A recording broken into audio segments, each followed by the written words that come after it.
1982-ലാണ് CV Balakrishnan ആദ്യമായി അന്താരാഷ്ട്ര ചലച്ചിത്രമേളയിൽ പങ്കെടുക്കുന്നത്. ബംഗാളിൽ നടന്ന ചലച്ചിത്രമേളയിൽ സത്യജിത് റേ, മൃണാൽ സെൻ, മാധവി മുഖർജി, ശശി കപൂർ എന്നിവരെ കണ്ടുമുട്ടിയതിന്റെ ജ്വലിക്കുന്ന ഓർമ്മകളാണ് CV ബാലകൃഷ്ണനുള്ളത്.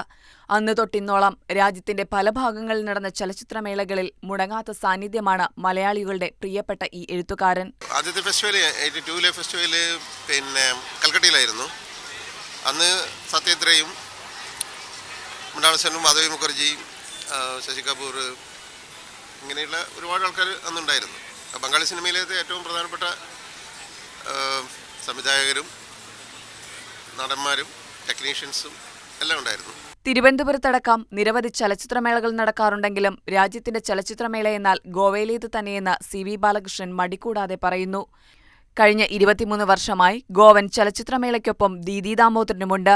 ഗോവൻ ചലച്ചിത്രമേളയിൽ നിന്ന് IFFKയ്ക്ക് ഇനിയും ഏറെ പഠിക്കാനുണ്ടെന്ന് ദീദി ദാമോദരൻ പറയുന്നു. ഫിലിമിന്റെ സെലക്ഷനും ബാക്കി എല്ലാ നിലയ്ക്കും IFFK നമ്മൾ വലുതായി റേറ്റ് ചെയ്യുമ്പോൾ ചെറുതായിട്ട് ഉള്ള ചില കറക്ഷൻസ് നമ്മൾ ചെയ്താൽ ഒന്നും കൂടെ ഗംഭീരമാക്കാം.